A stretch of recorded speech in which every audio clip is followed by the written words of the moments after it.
ଜଗତର ଋଷି ଆଜ୍ଞା ଦେବ ମହେଶ୍ୱର ଗୁରୁ ସ୍ୱାମୀ ଅଲେଖ ଚେତନା ଦିଅ ସଂସାରକୁ ଲାଗିଅଛି ମାୟା ମହି। ଚେତନା ଦିଅ ପୃଥିବୀ ସାରା ସଂସାର ଗୁରୁ ଆଜ୍ଞା ଦିଅ ତୁମ୍ଭେ ବାରତା ମନୁଷ୍ୟ ଚେତି ରହିବେ ଏକା। ସଂସାର ପୃଥିବୀ ମାୟା ଗୁଣଗତି ଲାଗିଅଛି ମହି। ସକଳ ମନୁଷ୍ୟ ବୁଝିବା ନାହିଁ କେମନ୍ତ କରିବି ମୋହି। ଜଣାଣ କରୁଛି ଗୁରୁଦେବ ଆତ୍ମା ବିଶ୍ୱମୟ ଠାକୁର। ତୁମ୍ଭେ ଶୂନ୍ୟ ରୂପେ ଚାହିଁ ବସିଅଛ ଜ୍ଞାନ ଦାନ ଦେଉଅଛ ଆନନ୍ଦ। ଏହି ରୂପ ଯୁଗ ସଂସାରର ପାଇଁ କାହା ପାଇଁ ମୁଁ କରିବି ଅଲି। ଜ୍ଞାନ ମଧ୍ୟେ ମୋର ନାହିଁ ଚେତନା ଶୂନ୍ୟରୁ ଆସୁଅଛି ସିନା। ଏହି ବେଦ ବାକ୍ୟ ବ୍ରହ୍ମାଣ୍ଡ ଠାକୁର ରକ୍ଷା ନ କରିବେ ଚିତ ଅନୁଭବ କରି ମାତ୍ର ଦେବ ହରି। ଚୈତନ୍ୟ ପୁରୁଷ ଅଲେଖ ବ୍ରହ୍ମାଣ୍ଡ ଶୂନ୍ୟରୁ ଆରତା ଦିଅନ୍ତି ଠାକୁର। ଯାହା ଲେଖା ହୋଇଅଛି ତାହା ମନ ଭିତର। ଆତ୍ମା ବିଶ୍ୱମୟରେ ଅନନ୍ତପୁରରେ ଏହି ଜ୍ଞାନ ଦାନ ଦେଉଛନ୍ତି ଠାକୁରେ। ଚନ୍ଦ୍ର ସୂର୍ଯ୍ୟ ରୂପରେ ଦିବାକର ଅନେକ ବାରତା ଦିଅନ୍ତି ଏକା। ଭଲ ମନ୍ଦ ବିଚାରଣ ଜ୍ଞାନକୁ ଠାକୁରେ ଲାଗିଅଛି ଲୟ କୀର୍ତ୍ତି କରୁଛନ୍ତି ଭାବଚରଣ। ମନ ଦୁନିଆର ପାଇଁ ଯାହା କିଛି ମନ କହୁଅଛି ଜାଣ ସକଳ ଆରତ ଗୋଟି। ହୃଦୟ ଠାକୁର ପ୍ରେମ ମଧ୍ୟ ଲାଗିଅଛି ମନ ମହିମା ନୀତି। ଅଣାକାର ଜୀବ ସୃଷ୍ଟି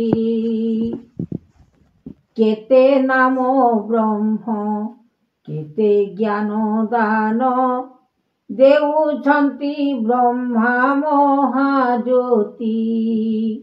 ନିରାକାର ଦେବ ନିର୍ବେଦ ଠାକୁର ଦେଉଛନ୍ତି ଦାନ ମହା କୀର୍ତ୍ତି। ବିଶ୍ୱମୟ ମହାଜ୍ୟୋତି ଅନନ୍ତ ଠାକୁର ରଖିବେ ଭିତର। ଜଣା ଯାଉଅଛି ମହାଋଷି ଏହି ବେଦ ବାକ୍ୟ ଅରୂପରେ ପାଦ। ଏହି ବେଦ ବାକ୍ୟ ଅରୂପରେ ପାଦ ବହିଛନ୍ତି ରୂପ ଚକ୍ରଧାରୀ।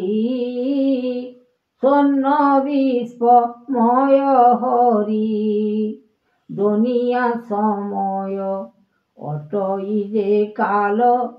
ସଂସାରରେ ଦେବ ସକଳ ସେହି ଯୋଗଦାନ ପତି ଅକାଳ ମୂରତି। ଆଣିଛନ୍ତି ଦେବ ମହାସୃଷ୍ଟି ଚରଣ ଯେ ମହାଜ୍ୟୋତି। ଏ ଭାବନା ଜ୍ଞାନ ସକଳ ଯେ ନାମ ଦେଉଛନ୍ତି ଦାନବୀର ହରି। ମୁକ୍ତି ଲଭିଣ ସଂସାରର ଗୁଣ ମୁକ୍ତି ଲଭିଣ ସଂସାରର ଗୁଣ। ମାଣିକ୍ୟ ଫଳକୁ କଲ ସୃଷ୍ଟି ଜଗତ ମହାଋଷି। ଅନେକ ବିଚାର ଅନନ୍ତ ଠାକୁର ଲାଗିଅଛି କର୍ଣ୍ଣେ ଶବ୍ଦ ଗୋଟି। ଏ ବିଚାରଣ ଦେଇବେ ଆପଣ, ଏ ବିଚାରଣ ଦେଇବେ ଆପଣ। ମହିତଲେ ଗଲା ପଦ୍ମଲୁଚି, ଦେଉଛନ୍ତି 12ଟା ଗୋଟି। ସକଳ ଯେ ଜାତ ପ୍ରଭାତକୁ ଦେଖ, ବିଜେ ରତ୍ନ ସିଂହାସନ। ହରିନାମ ସାର ସୁଜନ ଜନ, ଦେଖୁଥାଅ ଭାବ ଚକ୍ରଧର। ବିଶ୍ୱନାଥ ଜଗତପୁର, ଅଣଚାଷ କରି ଏକାକ୍ଷର ହରି, ମନ ଦୀପ ଜଲୁଅଛି। ପୃଥିବୀର ବାଣୀ ଜଲୁଅଛି ମଣି, ପୃଥିବୀର ବାଣୀ ଜଲୁଅଛି ମଣି। ଏହି ମନ ଦୀପ କଲା ପୃଥିବୀ, ସଂସାରରେ ସାର ସୃଷ୍ଟି। କେଉଁଠାରେ ମନ ଲଗାଇବ ଜାଣ, ମନ ଜ୍ଞାନ ତେଜ ହେବ ଉତ୍ପତ୍ତି। ସଂସାରକୁ ସାର ଦେଇଛନ୍ତି ଦେବ, ନରନାଥ ଦେବ ମହାଜ୍ୟୋତି। ଏକୃତି ଉମାପତି ଫଳ ମହାସୃଷ୍ଟି, କାଳ ଯୋଗ ପଡ଼ିଅଛି ହେବ ଏ ଉତ୍ପତ୍ତି। ସଂସାରର ସାର ମାୟା କେ ଜାଣିବ ଏକା, ଭଲ ମନ୍ଦ ବିଚାରିବ ସର୍ବେ ଥିବ ସଖା। ନାମ ଏ ଚରଣ ମାନ କି କରିବି ଆଣି, ଭକ୍ତି ଭାବେ ଭାବ ରଖ ଆହେ ଚକ୍ର ପାଣି। ଜ୍ଞାନ ଦାନ ଦେଉଅଛ ସକଳ ସମ୍ପାଦ, ନାମ ବ୍ରହ୍ମ ଦେଉଅଛ ଅଲେଖ ବ୍ରହ୍ମାଣ୍ଡ। ଜ୍ୟୋତିର୍ମୟ ଦେଉଅଛ ସଂସାରର ପାଇଁ, ସକଳ ବିଚାର କର ମନ ଦେବ ଆଣି। ରୂପ ଯୁଗ ନାଥପତି ଅବତାର ଜାତ, ଯାହା କରିଅଛ କୀର୍ତ୍ତି ସକଳ ବିଚାର। ମନ ଦେବ ଆଜ୍ଞା ଦେବ ବ୍ରହ୍ମାଣ୍ଡର ଋଷି, ଯେ କରତା କରୁଅଛି ସକଳ ଉତ୍ପତ୍ତି। ସଂସାରକୁ ଦେଖି ମାୟା ଲାଗେ ବଡ଼ ଭୟ, ପୃଥିବୀକୁ ଦେଖି ମାୟା ଲାଗୁଛି ଠାକୁର।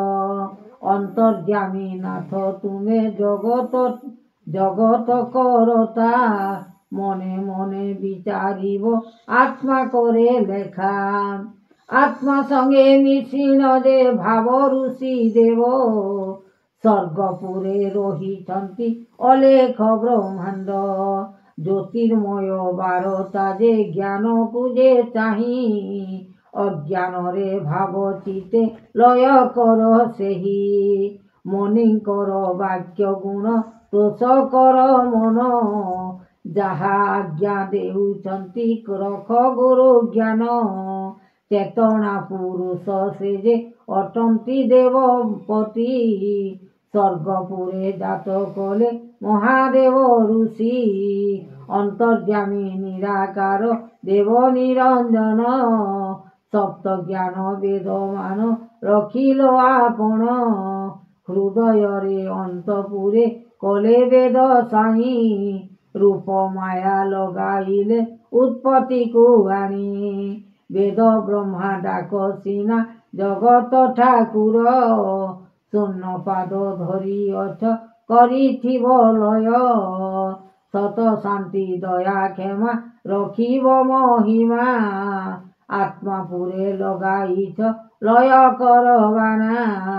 ସକଳ ମହିମା ଜାତ କରାଇଲେ ତେଣୁ, ଉତ୍ପତ୍ତିର ଫଳ ମାନ ଯୋଗ କଲେ ସବୁ। ଦୁନିଆକୁ ମାୟା ଦେଖି ଲାଗେ ବଡ଼ ଭାରି, ସକଳ ଉତ୍ପତ୍ତି ମାୟା ସଂସାରରେ ହରି। ଚେତନା ଯେ ଗୁରୁଦେବ ଅଟଇ ଯେ ମାୟା, ସ୍ୱାମୀ ବେଦ ରଖିଛନ୍ତି ଅରୂପା ଯେ ଏକା। রূপ নাহি চেত নাহি গুণ নাহি শক্তি অরূপাদে নন্দ মহাকলে মহাকৃতি সাগর সংসার দেব হইলেটি বড় সংসারে সার হেলে মায়া রূপে ধর এ ভুবন কীর্তি অটে জগত মহিমা অটই যে গুণ কীর্তি সাধু রসবানা।